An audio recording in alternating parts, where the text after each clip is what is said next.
A man like you doesn't deserve to guard history. That's what Donnie Mercer spat at Ellis in front of a room full of strangers.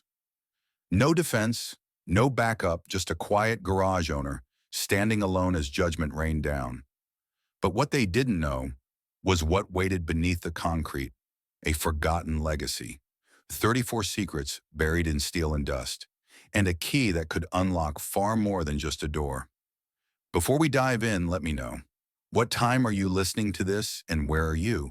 Drop a comment below, we'd love to hear from you. The snow fell in a fine, steady curtain over Eagle Creek, soft enough to muffle tires, voices, and thoughts. Ellis Rourke stepped out of the gas station with a paper cup pinched between his gloves. The coffee inside was already lukewarm. He didn't care. The man behind the counter hadn't even looked up when Ellis signed the title transfer, just slid the form across the counter and grunted. $500. That was all it took to own something again, even if it barely stood. The garage sat at the edge of town like an old dog left to sleep through winter. Whitaker Auto, the faded sign read. Letters peeling the year barely legible, 1959. Its walls leaned slightly to one side, as if burdened by decades of silence. Snow gathered along the base where the brick had crumbled. The roof patched with rusted tin slouched in the middle. One of the bay doors hung half off the tracks. Ellis drifted toward the door at an unhurried pace. No ceremony. His boots crunched across the gravel. He paused, hauled the door along its track, then slipped inside. The air was thick with stale, oil-dry leaves and the sharp tang of insulation gone to rot. Shadows pooled cold across the concrete floor. A single shaft of light pushed through a cracked window pane, catching the floating dust in gold streaks. He planted the paper cup on the hood of a forgotten sedan and let the duffel fall beside it. Inside, a change of clothes, a few tools, a worn blanket, and a folded photograph tucked deep in the inner pocket. He didn't take it out. Not yet. The building creaked as it settled wood, shifting metal cooling. He found a spot along the back wall and eased himself down. The cement soaked through his jeans, almost instantly cold and unflinching. He tasted the coffee and winced, bitter and thin. Outside, the wind worried the snow into small eddies near the door. A piece of plastic flapped somewhere on the roof, its rhythm broken and uneven. Ellis leaned back against the wall, letting the hush close over him. The hum of highway traffic didn't reach this far out. No voices, no knocks. Just cold concrete and the ache that pulsed deep in his shoulder, a souvenir from a war that didn't know his name.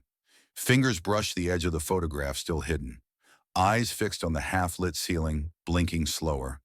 Until the scrape of something against the door cut through the silence. Head lifted, breath clouding in the air. The scraping came again, soft, deliberate, dragging along metal. Ellis pushed upright, jacket slipping off one shoulder as the noise pressed closer. Scrape. Pause. Scrape again. Not the wind, not the ticking of cooling metal. The sound came from the garage door, quiet, intentional. Fingers found the flashlight. He edged forward with caution. Boots barely whispered on the floor. One hand unlatched the door. The other steadied the beam. A crack, then wider. A dog stood in the snow. It was thin fur, matted and streaked in dull brown and gray, one ear bent. It stayed silent. It made no sound. Just stared, calm and unblinking, as if assessing him. The tail hung low. Its ribs were sharp against its sides. "What do you want?" Ellis murmured. The dog didn't move. He stepped forward and waved a hand. "Go on. You don't want to stay here." The dog turned slowly and disappeared into the darkness without a sound. At daybreak it was back. Ellis noticed it through the fogged window as he nursed a cup of stale instant coffee. The dog lay curled beside the front wheel of the rusted-out Oldsmobile parked along the wall, steam rising faintly from its nose in the freezing air. He kept quiet this time. Just stepped out, reached into a crumpled paper bag, and tore a corner off a sandwich left from the night before. Bologna. Dry bread. The dog lifted its head but didn't move until Ellis set the food down and stepped back. It ate with quiet purpose, each bite measured. Then it lay back down beside the car's wheel, its eyes half closed but not asleep. Toward evening, the dog had followed him inside, noiseless, padding a few paces behind, as Ellis swept debris and cleared the space near the old workbench. When Ellis turned, it stopped. Never got too close. Never begged. He named it Toby, though he didn't say it out loud. It just fit. Toby claimed a spot beside a cracked exhaust pipe and settled in like he belonged, head on his paws facing the door like a watchman. It was while Ellis was clearing a path along the back wall that he noticed something strange. Behind the old compressor, shoved into the corner like it hadn't been used in decades, ran a jagged vertical crack in the cement, barely noticeable beneath a layer of grime and cobwebs. He knelt, knocked it with his knuckles. Hollow. He lifted the crowbar from the bench and teased at the seam. The cement flaked away easier than expected, revealing a narrow seam vertical and precise, too clean to be accident. A faint outline of a door. Embedded in the center, a rusted keyhole. No handle. Ellis scanned the wall. Above the bench on a pegboard hung a ring of old keys. Most were useless, warped, and mismatched, but one was thin and plain brass, faded dull. He fitted into the lock. It stuck halfway, then yielded with a grudging twist and a hard iron click. Toby lifted his head. The wall gave a subtle shudder, and then with a groan of grinding stone, a section of it shifted inward. The air that seeped out was thick, colder than the room behind him, smelling faintly of leather machine grease and something older, like trap time. Ellis aimed his flashlight down the gap. A narrow stairwell descended into blackness. Stone steps, dust-caked rails, a breathless silence below. He hesitated. The beam of light trembled in his grip. Toby didn't whimper, didn't move, just waited, eyes locked on him. Ellis stepped through. The door slid back behind him and sealed the room. He moved downward, boots brushing against crumbling dust. The flashlight lit the way in slivers. Walls on either side were solid stone, and each step creaked beneath his weight as if forgotten by the world. At the bottom, the narrow passage opened into a wide room. The beam swept across the space shadows, leaping and collapsing in the corners. Dozens of large forms lined the chamber, each draped in heavy, dust-cloaked tarps. They stood in rows, silent and stoic. The air was dead still. Even the breath in his lungs felt hesitant. Toby moved up behind him, now stepped soundless. Ellis approached the closest object. His fingertips brushed the tarp's edge. The canvas felt brittle, like old sailcloth left too long in the sun. He gripped it and pulled. Dust exploded upward in a muted puff, catching the beam like mist. Underneath, gleaming despite the years, was the curve of a cherry-red fender, chrome trim still intact, the emblem unmistakable. Ferrari, early 60s, museum quality. His grip on the flashlight tightened. He pulled at the next tarp, then another. Another shape, another glint. Shelby, Mercedes, Jaguar. Breath snagged somewhere between awe and disbelief. The air no longer seemed cold. It pressed heavier, charged as though the room itself had been waiting. Dust hung in veils around him, sliced apart by the beam as he moved deeper. A stairwell opened at the far wall, its concrete edge worn smooth. He paused at the top step. Toby lingered behind, ears pricked, uncertain whether to follow. The air shifted cooler, dry, laced with oil leather, and years left undisturbed. At the bottom, the beam landed on a hulking form covered in a weathered tarp. Ellis hesitated, then stepped forward and peeled back a corner. Red paint, dull but unmistakable, gleamed in the flashlight's arc. In 1962, Ferrari 250 GTO. He blinked, backed up, ran the light across the rest of the room. Another shape, then another. Tarp after tarp lined the space like sleeping giants. He threaded the rows, lifting corners only enough to identify. Porsche 356, Mercedes 300 SL Gullwing, Shelby Cobra, Jaguar XK120, Aston Martin DB4. He totaled 34, then double-checked to be sure. Beside each car, a small brass plaque was bolted into the concrete, year, model, condition date restored. Every entry ended with the same name etched neatly below: Bernard Whitaker. Ellis exhaled slowly and dropped onto the nearest wooden crate. His fingers tightened around the flashlight. The stillness hovered around him, not hostile, but watchful, like a room holding its breath. Toby lay down at the foot of the stairs, eyes fixed on him. Against the far wall sat a heavy desk covered in canvas. He turned back the canvas. A thick ledger lay beneath, its leather cracked with age. He opened to the first page. Dozens of entries, meticulous and precise. Details of each car purchased, restored, preserved. A handwritten title on the inside cover: "For what matters must be hidden until it can be understood." At the final page, a sentence in frail handwriting. If you found this, don't sell. Understand first. Then decide. Ellis closed the book, his thumb resting on the edge. Something tight coiled behind his ribs. Not excitement, something heavier. The cars weren't just rare. They were a responsibility, a secret no one had meant to uncover. And now, it was his. At first light, he walked to the Eagle Creek Public Library, hands in his jacket pockets, face numb from wind. The town hadn't changed since his high school days. Same cracked sidewalks, same dull facades. Inside, the warmth met his face with a snap of static. It smelled of paper and floor polish. Mava Dorsey stood behind the counter, adjusting a stack of returned books. Late 30s round glasses, cardigan faded at the sleeves. Her eyes flicked up when he approached. Ellis Rourke, she said neutral. Didn't think you'd remember, he replied. Eagle Creek never forgets its ghosts. She walked over to the microfilm machine when he asked about Bernard Whitaker.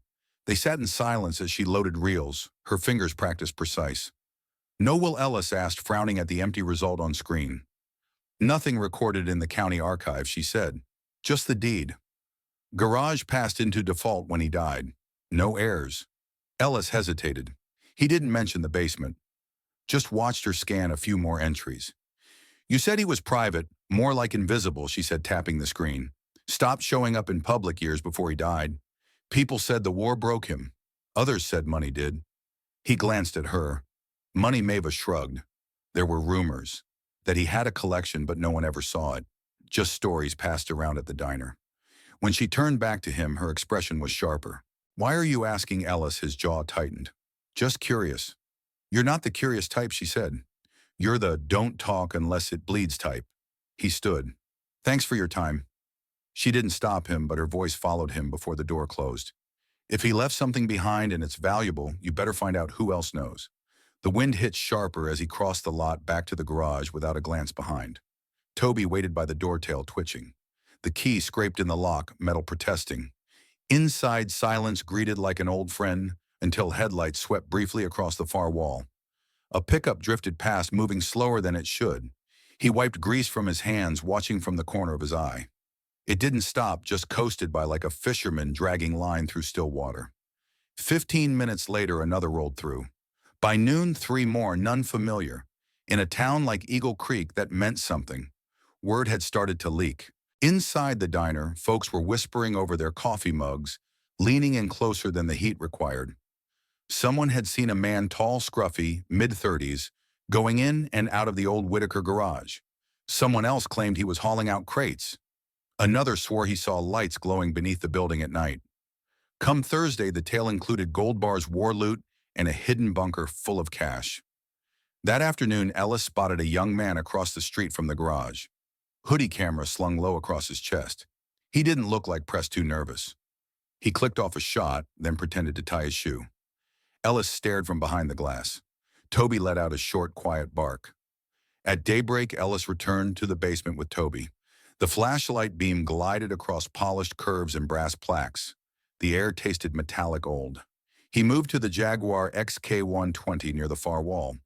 Something about the trunk's seams looked too clean-touched more recently than the rest. He popped the latch. A flat metal box sat inside, cool to the touch. No lock, just a simple clasp. He crouched on the floor and sprang the clasp. Inside, several photographs wrapped in wax paper. The top one showed Bernard Whitaker in a brown corduroy jacket standing beside a tall man with sharp features and sunglasses. The back read, April 1994, the last time. Ellis stared at the name scrawled in faded ink below that Donnie Mercer. He slipped the photo into his jacket and left the garage before dusk, walking straight to the library. Mava looked up from the front desk. She didn't ask, just watched as he laid the picture on the table between them. She inhaled sharply. That's Mercer, she said, not touching the photo. He was a real estate broker back in the 90s. Tried to buy out the entire industrial row.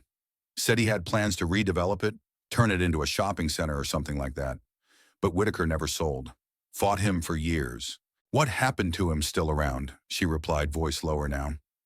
Owns 3 buildings downtown. Keeps to himself. But the man holds grudges like they're part of his inheritance. Ellis kept quiet. His thumb traced the table's edge. Maeva glanced at him. "Why do you have this? I found it," he said. "Didn't expect to see his name tied to any of this." "Then you'd better start expecting more," she said, and went back to stamping due dates. That night, as Ellis locked up, he noticed headlights parked just down the street. A sleek black SUV idled under the elm tree, too new for a town this old. The driver's face was hidden, but the silhouette, broad shoulders, slight forward lean, stirred something in his memory. He killed the lights and lay in wait inside. After 10 minutes, the SUV pulled away. An hour later, there was a knock. Ellis opened the garage door just enough to see who stood there. Donnie Mercer. Grayer than the photo, thicker through the middle, but the jawline hadn't changed, nor had the eyes pale, unreadable. "Evening," Mercer said, smiling like a banker. "Something I can help you with?" Ellis asked. Mercer glanced over Ellis's shoulder, as if expecting someone else. "Just heard someone was living in the Whitaker place. Thought I'd stop by. Make sure you knew the town's rules." Ellis didn't blink. "I paid for the place. Legally. Sure.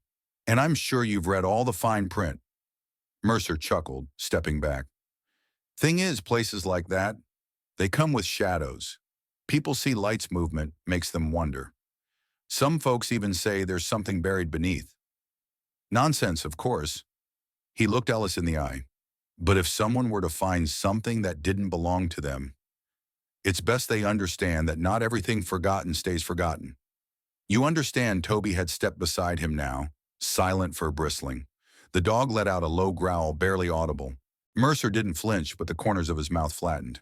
"Nice dog. Protective." "He's good at reading people," Ellis replied. Mercer's smile returned thinner this time. "Well, like I said, just a neighborly visit. But take care. Wouldn't want anyone to mistake curiosity for trespassing." Shoes crunched on gravel until the SUV slipped behind the trees. Ellis closed the door slowly, locked it tight. Toby stood near his feet, tail rigid. Jaw clenched, he leaned against the wall, thoughts louder than the wind. By morning, he was back on the road, a bundle of PVC piping and insulation, wedged under one arm as he shut the truck door with his knee. Toby leapt down beside him, ears twitching at the stir of leaves. The garage waited under a pewter sky, unchanged at a glance. But halfway up the gravel path, his steps faltered. The side lock dangled, bent, half-sheared, fresh splinters bright along the frame. He dropped the supplies and edged closer. The door creaked open on its own. Inside, the air felt different. Stirred. He moved straight to the basement hatch. The chain he always looped through the bolt was gone. The door, slightly ajar, revealed darkness curling beneath. Toby growled behind him. He went down the flashlight, clenched in his fist. One of the tarps had been pulled halfway back. The Jaguar he'd opened earlier now sat crooked, its nose turned a few inches. The brass plaque on the floor beside it was bent upward like it had been pried at. Someone had rifled the collection, not stolen, not vandalized, but probed, as if searching for something more than cars. He scanned the room again. Everything else looked untouched, but the message had landed. Up top, he called the sheriff's office, told them about the break-in. The dispatcher drawled through a yawn. Door wasn't locked properly. Happens all the time with these old places.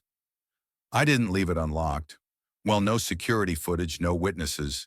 Not much we can do. Somebody went through a private collection. That's trespassing. You got anything missing?" Ellis hesitated. "No." "Then it's just a scare. Probably kids. Lock it better next time." She clicked off before he could respond. He paced the garage floor, hands buried in his coat pockets, Toby watching him from a patch of sunlight near the wall. Then he drove straight to the library. Maeva looked up as he entered. "You look worse than usual. I need to talk," he told her. They sat in the back corner near the microfiche. Ellis laid it all out this time. The hidden cars, the basement, the box, Mercer, the photo, and now the warning. She let him finish, hands folded, one thumb slowly tracing the table's edge. When he finished, she tilted her head. "So you're sitting on a collection worth, what, hundreds of millions? And you didn't think someone would notice. I didn't think anyone knew." "They always know. The question is when they show their hand." He scrubbed a palm down his face. "I'm not trying to profit. I thought maybe I could rebuild this place. Quietly. Use it for something that matters." And now he looked down. Now I don't know if I'm even supposed to have it. She leaned back, arms crossed. What are you going to do? Keep hiding it or put a light on it before someone else does it for you? He didn't answer. Her voice softened. You ever think maybe Whitaker wanted someone like you to find it? Someone who'd hesitate before turning it into headlines and cash. He shook his head. I don't even know what someone like me is anymore. She reached into her bag and pulled out a file. You'll want to see this, she said, sliding it over. It's a formal complaint. Mercer filed it with the county this morning. Ellis opened it, stamped pages legal language that wrapped around itself like thorns. Petition to reclaim property on grounds of improper transfer.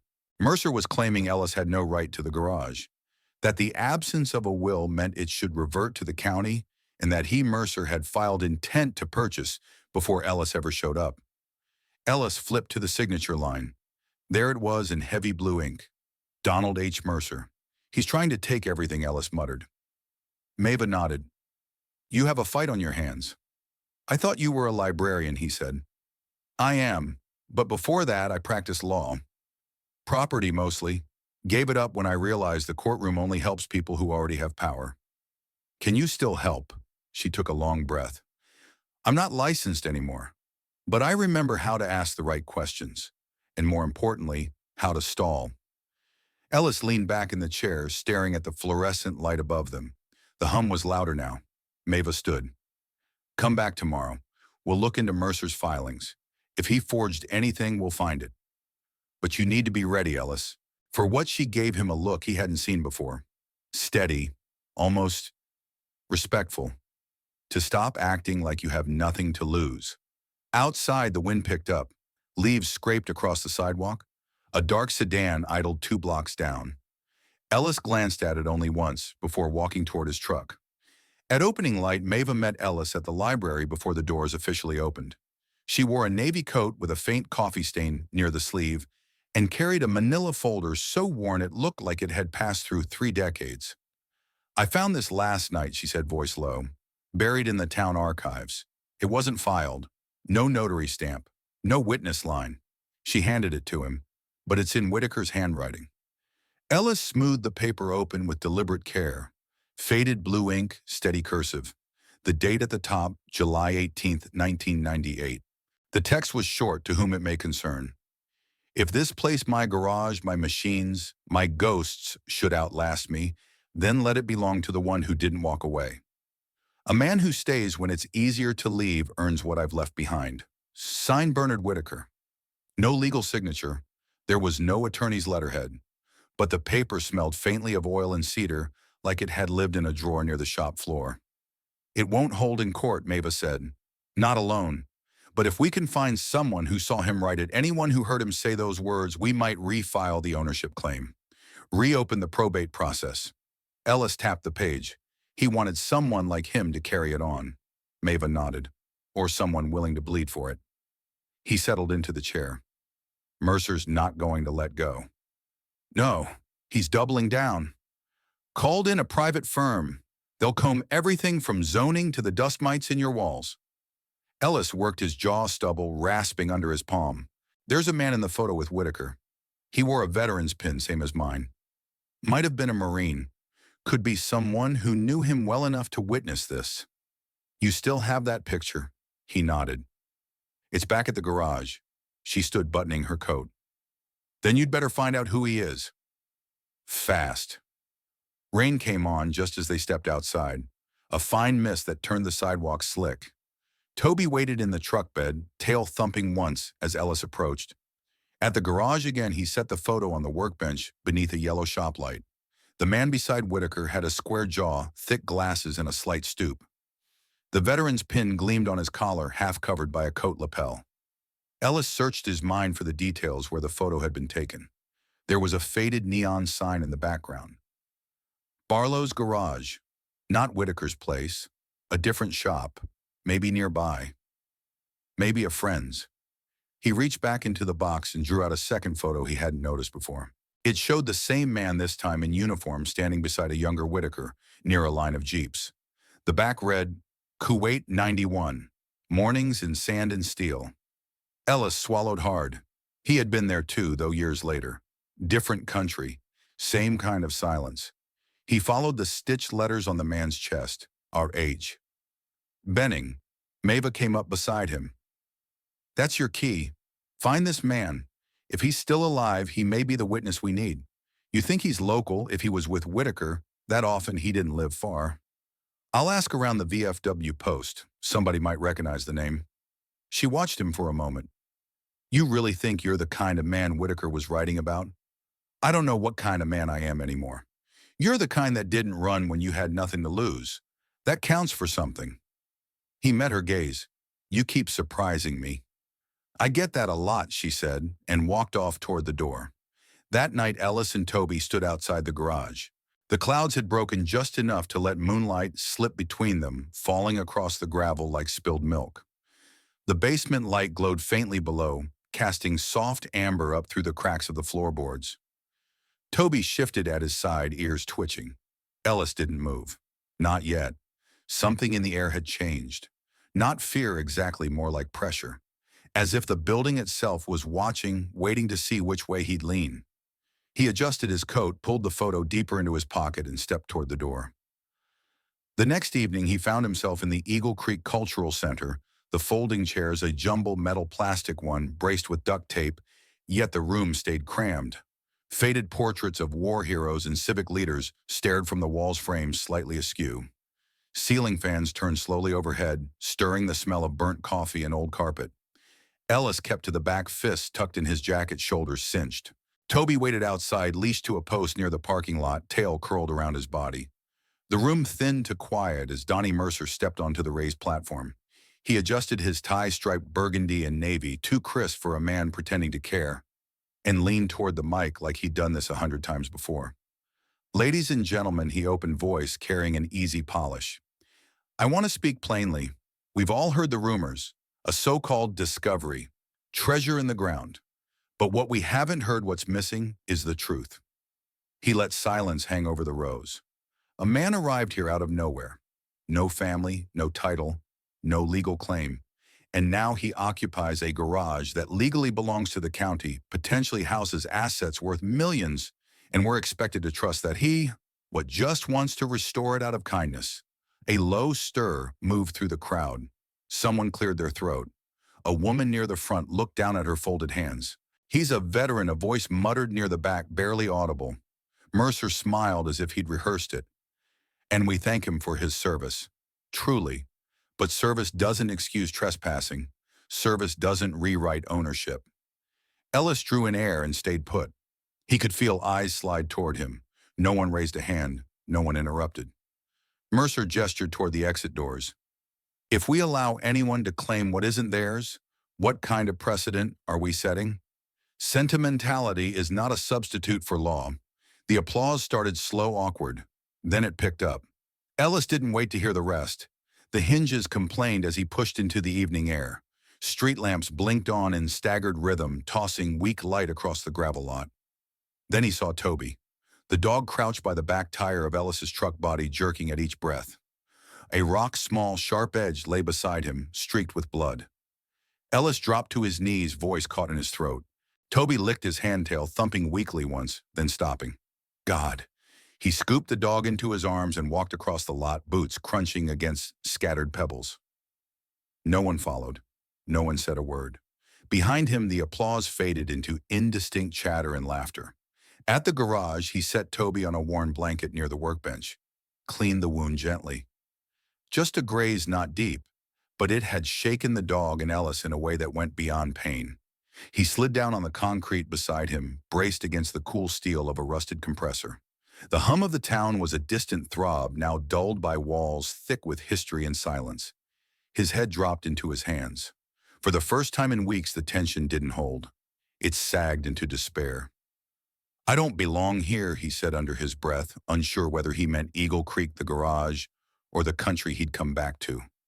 The fluorescent light above flickered once, then settled into a steady hum. Toby shifted, pressing his nose against Ellis's leg. I tried, he said.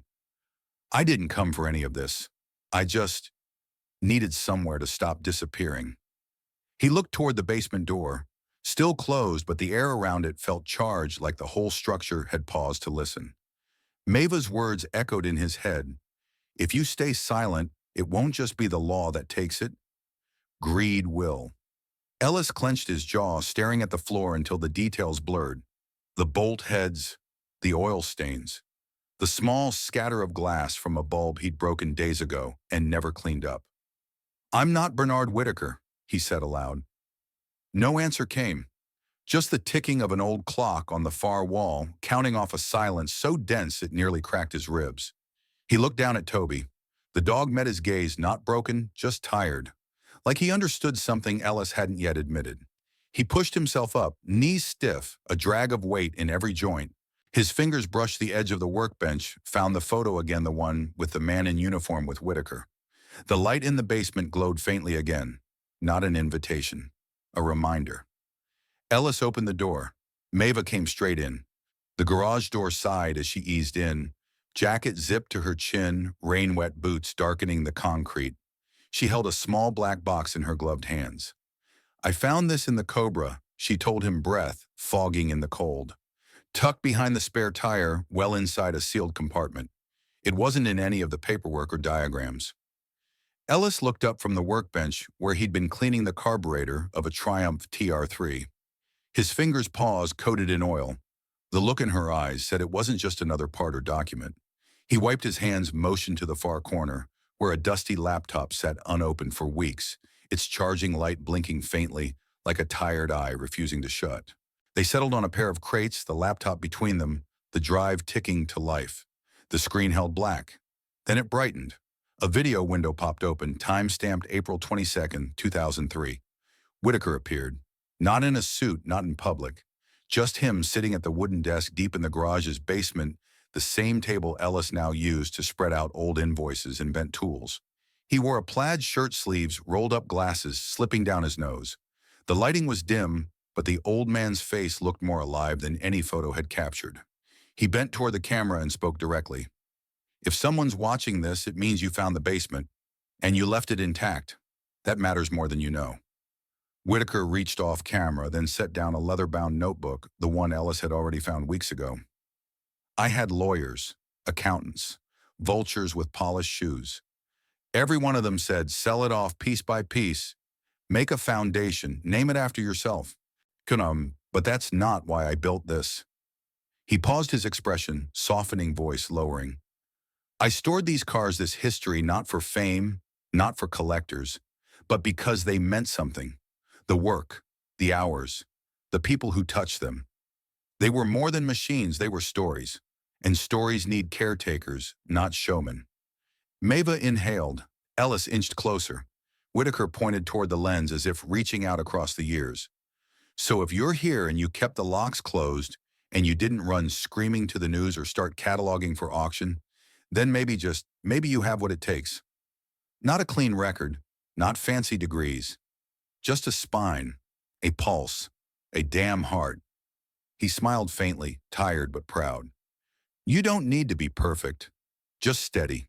The screen froze on his face, the final frame catching a flicker in his eyes, like he knew this message wouldn't be for everyone.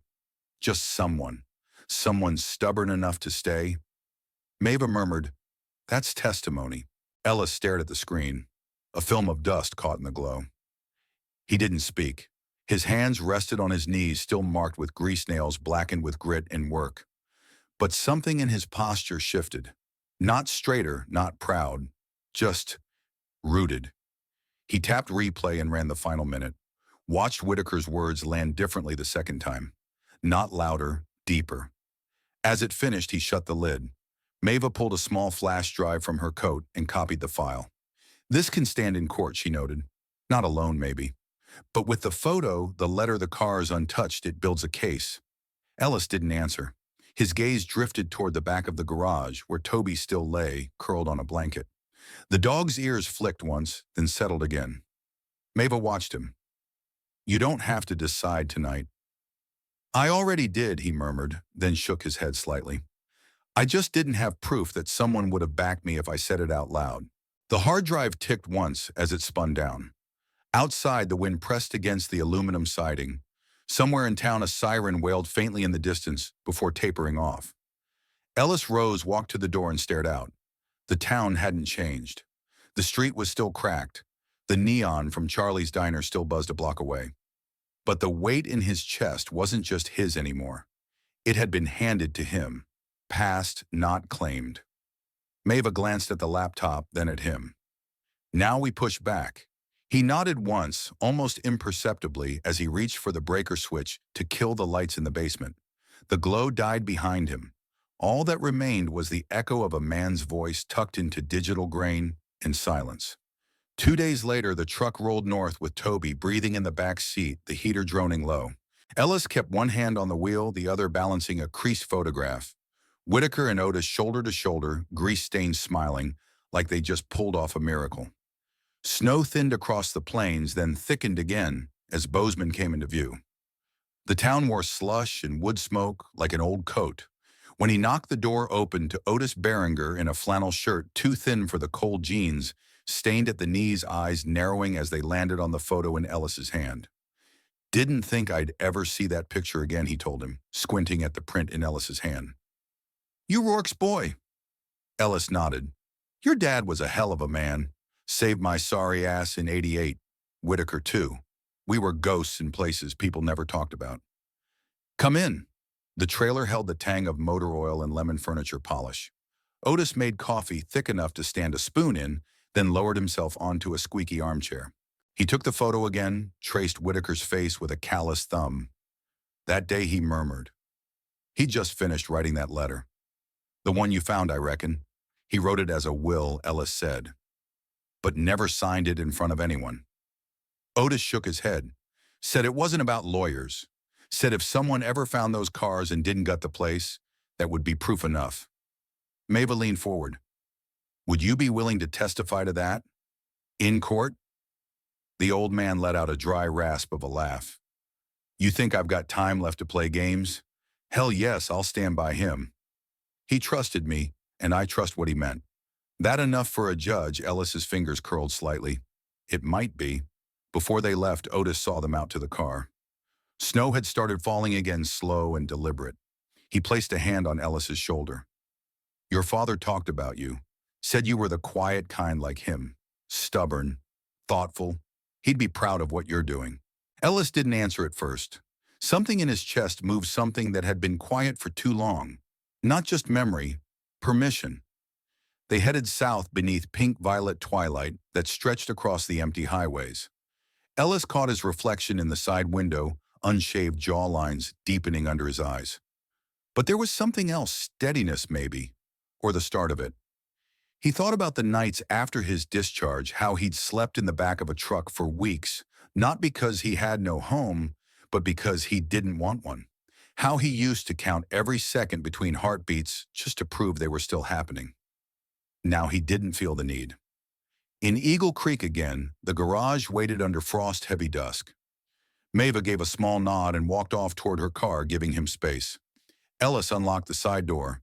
Toby brushed past his leg tail high. The concrete inside was colder than usual, but the air felt less heavy. He took the stairs and threw every switch. He flooded the basement with white humming light that revealed every curved chrome detail and the care Whitaker had sealed away. The Ferrari glimmered. The Cobra gleamed beneath a fresh wipe of dust. Even the cracked tiles on the far wall seemed to straighten under the brightness. Ellis stood in the middle, hands in his jacket pockets. No speeches and not a sound. But the act of turning on the lights, all of them, was louder than any declaration. Toby settled by the foot of the Shelby, his ears twitching at the electrical hum. Upstairs, wind brushed against the siding. Somewhere down the block, a truck engine sputtered and faded. Ellis walked to the table where Whitaker had filmed the message, rested his palms on the wood fingers spread wide, then leaned back in the chair and let the silence settle around him, not as weight but as room. The scrape of metal folding chairs came next, the echo rising from the packed hall at Eagle Creek's town center. Farmers, mechanics, retirees. The curious, every seat filled attention, dragging toward the council bench. Mercer sat sharply suited at one table, Maeva and Ellis at the other. Ellis kept to the back, fists tucked in his jacket, shoulders cinched. Maeva squared the stack beside her and murmured, "Don't engage. Let the facts do it." At the podium, Mercer straightened his tie with exaggerated calm.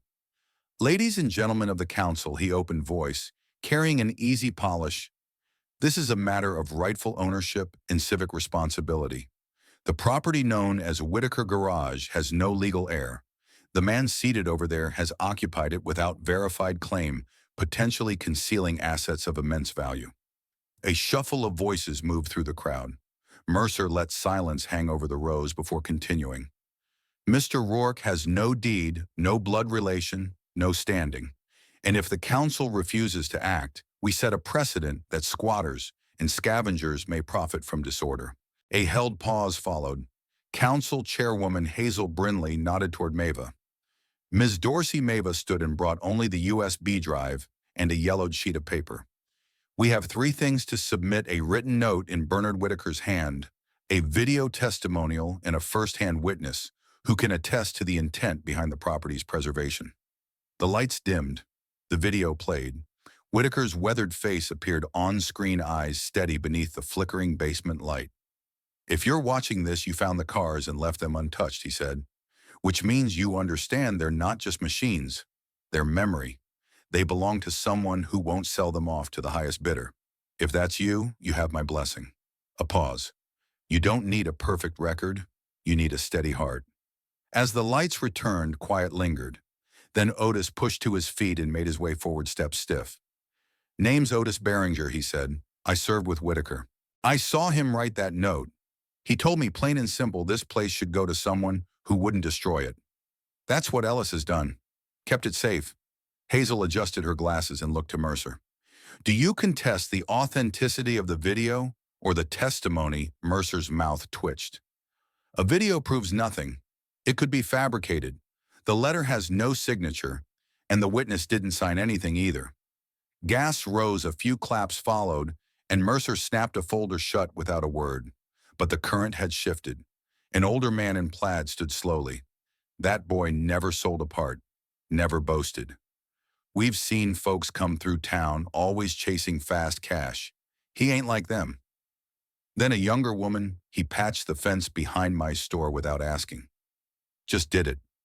Didn't even charge. Another voice. He saved the garage. That's what matters. A ripple moved through the room, less noise, more momentum. One quiet defense after another. Hazel called for order, then turned to her fellow council members. After a hushed exchange, she leaned forward. The council moves to suspend any action related to revocation of the garage property until further notice. Additionally, we are initiating an investigation into the validity of Mr. Mercer's filings. Beyond the doors, snowfall had quit. A clean band of sunlight crossed the gravel lot. Ellis didn't smile, didn't gloat. His hand slid to Toby's head, resting gently behind the dog's ears. Mava exhaled beside him, her shoulders finally releasing the tension they'd held for days. When Ellis rose from his seat, Mercer's name was already slipping out of town. Talk, no resistance, no press statements, no final threats. Just a black SUV rolling west at dawn, past shuttered windows and uncut grass, whispers trailing it about. Helena deals shell companies across 3 counties. Sealed cases cracked open by Mava's persistence, and the footage Ellis had never meant as a weapon. At the garage, light spilled through the wide bay doors. Dust no longer hovered in the air. It settled respectfully, as if the space itself understood something had shifted. Mava placed a rusted oil can beside a freshly scrubbed tire, then stepped back to examine the display. Ellis emerged from the back with a crate full of folded rags and a tin labeled 1938 Chrysler, original paint. His shirt clung with sweat between the shoulder blades, and a smear of red primer ran down his forearm. He took no notice. Outside, a makeshift sign leaned against a sawhorse Whitaker heritage. Touch what remains. No neon, no logo, just thick, hand-painted letters. Children threaded the open lot. An old man ran his hand reverently over the hood of a Mercury Monterey, as if trying to remember a name stuck on the edge of his tongue. A teenage girl helped her little brother climb into the front seat of a Corvette. No one shouted. No ropes or glass cases blocked their way. Toby napped near the entrance tail, tapping the concrete. He opened one eye when a small boy approached. The child reached out tentatively, his fingers brushing the dog's ear. Toby didn't move, only let out a soft huff, then shifted his weight so the boy's hand landed on his ribs. Ellis watched from a few feet away, the moment curling into his chest in a quiet, unfamiliar way. Not pride, not relief. Something gentler, something that didn't need a name. Mava passed him a cold bottle of water and nodded toward the far corner, where a group of teenagers was assembling a simple wooden bench from old beams they'd salvaged from the loft. We could put up a timeline, she offered. Not just Whitaker's, the town's. The stories that never made it into official records. He cracked the cap and drank deep. Let them write it, he said. Their version. We've had enough men carving truth into granite. She smirked, but didn't reply. Instead, she picked up a chipped ceramic ashtray, shaped like a wrench, and set it beside the visitor ledger. By midday, the sun had shifted westward, casting long slats of gold through the garage windows. Ellis stood before the old sign above the entrance, the one that had hung askew since the day he arrived. With careful hands, he lowered it, wiped the grime from its corners, and set it across a pair of sawbucks. He sanded down the edges, ran his fingers over each letter, Whitaker Otto, St. 1959. With a brush dipped in dark brown enamel, he began to repaint the words. Not to erase them, to honor them. The garage wasn't a museum. No one was charging admission. No souvenirs, no guided tours, just people walking in off the street, finding something that had been hidden too long beneath rust, beneath silence, beneath the idea that only experts could hold the past in their hands. Toby barked once sharp, then quiet. Ellis turned to see a woman in her 50s standing at the entrance holding a casserole dish wrapped in a tea towel. I didn't know what else to bring, she said, but I figured someone's got to feed the people building history. Ellis opened the screen door for her. She stepped in without hesitation. After a while, a dusty radio came on. The song snagged on a Johnny Cash verse, then thinned away. No one minded. Mava leaned against the edge of the Mustang, watching the group grow faces she hadn't seen in years, some she'd never met. She glanced at Ellis, who was now on a ladder, rehanging the old sign beside the new one. One name restored, one just beginning. Toby turned a tight circle and settled chin on paws, as if to signal it was all right now. By nightfall, with the garage quiet again, Ellis unlatched the side storage room, a place he hadn't stepped into since the first week. The air smelled of varnish and time. He moved slowly, dragging a hand across a shelf of unlabeled boxes, most of them holding nothing useful. Old receipts, broken spark plugs, a dented thermos that still bore Whitaker's initials. From a small drawer beneath the window, he drew out the rusted key, the same key that worked the hidden lock that first night. The ridges were dulled from time and grime, but the shape remained. He wrapped it in a square of linen folded carefully and tucked it into a shallow wooden display case Mava had left on the counter. He tucked in a handwritten note, plain unsigned. What opened this garage wasn't a key. It was someone who didn't turn away. He closed the glass lid and latched it shut. By midday, the garage smelled faintly of lemon oil and old upholstery. The walls hummed with the quiet tension of readiness. Toby stood at the center of the room, nose twitching. He circled the base of the Buick and paused near the front right wheel where Ellis sat, crouched, screwdriver between his teeth, tightening the door handle's internal spring. The 1941 Buick had been Whitaker's favorite according to Bernard's old journal entries. Takes its time, he'd written once, but never quits. The handle clicked satisfyingly into place. Ellis ran his thumb across the chrome, then leaned back on his heels, eyes resting on the interior, cracked leather sunlight caught in the dust motes. He stayed with the task as Mava's steps clicked across the concrete. There's a bus from Helena pulling in, she said, voice light. Some kid stepped out and asked where the keeper of the cars was. Toby was already at the door. He barked once, trotted out, tail high. Mava waited beside Ellis, watching him straighten his back slowly. He kept his pace even. He cleaned his hands on a rag, dropped it in the red bin, and strode toward the light spilling under the main entrance. Every movement felt deliberate, not out of performance, but from a quiet certainty. The man who had once looked for a place to vanish now stood in the center of a legacy he hadn't planned to carry, but refused to abandon. Outside, the bus hissed as it settled. A group of tourists milled near the curb, older couples, a few kids, a man, with a camera hanging from his neck. One woman cradled a worn brochure she must have printed from some blog. On it, a single sentence circled in blue pen. A garage turned memory. Ellis stepped out, nodded once. Someone pointed. Someone else waved. He didn't wave. He held the door and ushered the first guests in. Inside, Oil and History met them. Maeva moved past him, guiding them gently toward the exhibit wall, where a faded photo of Whitaker rested next to Otis's testimonial, framed with brass corners. Children drifted toward the Shelby drawn by its color. A man asked about the Bonneville's original engine. A woman asked if she could just sit. Ellis said yes. At the far end, an old veteran placed his cane beside the glass case holding the key. He read the note once, then again. He didn't ask questions. He just stood there staring at the object as though it might recognize him. A radio coughed to life in the back. It caught a signal, then dropped it. Then for a breath of a second, it caught a clear line, Johnny Cash, the same song that had flickered weeks earlier. I keep a close watch on this heart of mine. Ellis scanned the room. Not everyone belonged to the same story, but somehow they all understood this wasn't about cars. It never had been. It was about leaving something unlocked even after everything in you had tried to shut the door. He went back to the Buick, traced the driver's side window with his knuckles, and clicked on the dome light. The amber glow filled the space, soft and steady. Not bright, but enough. Sometimes the ones who carry the heaviest past are the ones most capable of protecting what matters. Ellis didn't arrive in Eagle Creek to become a hero or even a keeper. But by staying, by not turning away, he honored a legacy that would have otherwise disappeared in silence.